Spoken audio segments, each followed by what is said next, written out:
Hello everyone, welcome back to our YouTube channel. आज की इस वीडियो में हम पढ़ने वाले हैं breathing in exchange of gases का डिजीज़ वाला पार्ट। इसमें टोटल 4 डिजीज़ है और जो कि हिंदी के एनसीईआरटी में 4 डिजीज़ है, बट इंग्लिश के एनसीईआरटी में 3 डिजीज़ है। एक एक्स्ट्रा आता है ब्रोंकाइटिस, जो कि हिंदी के एनसीईआरटी में ही है। पहला इसमें बात करते हैं अस्थमा की, जो कि उसका पहला पॉइंट है डिफ़िकल्टी इन ब्रीदिंग, यानी कि सांस लेने में दिक्कत होता है। इसमें ब्रीदिंग, सांस लेने में दिक्कत हो। ये क्यों होता है? ये होता है inflammation of bronchi and bronchioles. ये जो हमारा रेस्पिरेटरी ट्रैक है, जो कि डिवाइड होता है बहुत सारे पार्ट में, तो इसमें जो ब्रोंकाई है एंड ब्रोंक्यूल्स, इस दो पार्ट में इन्फ्लामेशन होता है, जिसके वजह से अस्थमा होता है। और इस इन्फ्लामेशन की वजह से जो सांस लेता है इंसान, तो वो जो साउंड आता है वो वीजिंग साउंड आता है, यानी कि वो वीजिंग टाइप का साउंड आपको प्रोड्यूस होगा। तो ये अस्थमा में 3 पॉइंट्स हैं जो कि एनसीईआरटी में गिवन है, और यही 3 इम्पॉर्टेंट है जो कि नीट में कई बार आ चुका है। दूसरा बात करते हैं एम्फाइसीमा की। एम्फाइसीमा एक क्रॉनिक डिसऑर्डर है। क्रॉनिक डिसऑर्डर मतलब लॉन्ग टर्म डिसऑर्डर, यानी कि ये काफ़ी लंबे टाइम के बाद होगा और ये रहेगा, मतलब हमेशा ही रहेगा।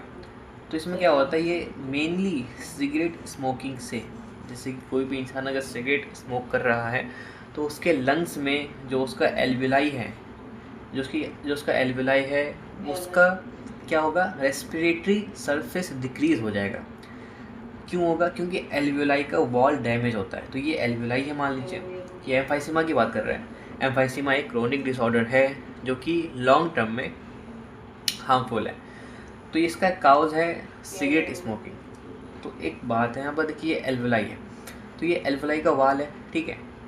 एल्विलाई का जो वॉल है ना, ये डैमेज हो जाता है, एल्विलाई का वॉल डैमेज हो जाता है, जिसके वजह से जो रेस्पिरेटरी सरफेस है वो कम हो जाएगा।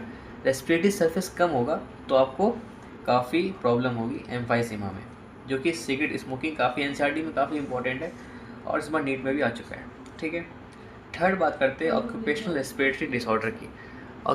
ऑक्यूपेशनल रेस्पिरेटरी डिसऑर्डर जो कि होता है एक ऑक्यूपेशनल, यानी कि ये किसी एक काम के वजह से होता है। जैसे कि इंडस्ट्रीज़ में, जो कि ग्राइंडिंग एंड स्टोन ब्रेकिंग, जिस इंडस्ट्री में डस्ट, जैसे कि डस्ट पार्टिकल्स अगर जहाँ से निकल रहे हैं, जैसे कि स्टोन ब्रेकिंग, स्टोन को तोड़ना, उसमें कितना सारा डस्ट निकलेगा। ग्राइंडिंग, किसी चीज़ को पीसना, तो वो सब चीज़ में डस्ट निकलेगा। तो उसके वजह से जो डस्ट जो आया, वो डस्ट क्या होता है, एल्विलाई में जाके जमा हो जाता है, एल्विलाई में जाके जमा हो जाता है। तो उसके वजह से सांस लेने में दिक्कत होती है। सांस लेने में दिक्कत एक्चुअली क्या होता है इसमें, क्योंकि एल्विलाई ना ऐसा होता है, तो वो एल्विलाई है तो ये छोटा होता है, देन फिर बड़ा होता है। क्यों? सांस अगर एयर के अंदर है तो वो बड़ा रहेगा, बट यहाँ पर इसमें डस्ट पार्टिकल के जाने की वजह से जो फूलना और सिकुड़ना है वो नहीं हो पाता। इसके वजह से जो इंडस्ट्री होता है कि ग्राइंडिंग और स्टोन ब्रेकिंग, उसमें जो डस्ट पार्टिकल्स निकलते हैं वो एल्विलाई में जाके डिफेंस मैकेनिज्म उसके वो कांट फुल्ली को, तो जो डिफेंस मैकेनिज्म है इंसान का, वो उसमें उसको कुछ नहीं कर पाता है, तो वो जमा होते रहता है।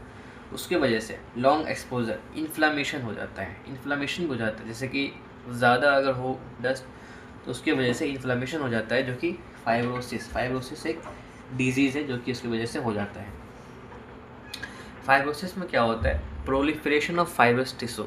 जो एल्विलाई का जो फाइब्रस टिश्यू है उसमें क्या आ जाता है, उसमें प्रोलिफरेट हो जाता है वो। उसके वजह से क्या होता है, लंग्स डैमेज होता है।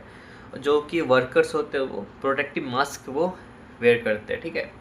और इसका एग्जांपल जो कि नीट में आ चुका है काफ़ी, वो है सिलिकोसिस। यहाँ पर आपको लिखा हुआ दिख रहा होगा। 3 डिजीज़ हैं, एस्थमा, एम्फाइसीमा और ऑक्यूपेशनल रेस्पिरेटरी डिसऑर्डर। तो एम्फाइसीमा और एस्थमा और ये ऑक्यूपेशनल रेस्पिरेटरी डिसऑर्डर जो कि एनसीईआरटी में दिया हुआ है। एक और है जो कि एनसीईआरटी में नहीं दिया हुआ है, वो है ब्रोंकाइटिस। ब्रोंकाइटिस में क्या होता है, ब्रोंकाइटिस सेम एस्थमा जैसा है, लेकिन उसमें वीजिंग साउंड नहीं आता है। उसमें भी inflammation of bronchi and bronchioles होता है, बट उसमें वीजिंग साउंड नहीं आता है। तो 3 बहुत इंपॉर्टेंट है, एस्थमा, एम्फाइसीमा और ऑक्यूपेशनल रेस्पिरेटरी डिसऑर्डर। एक बार फिर से इसको रिवाइज करते हैं।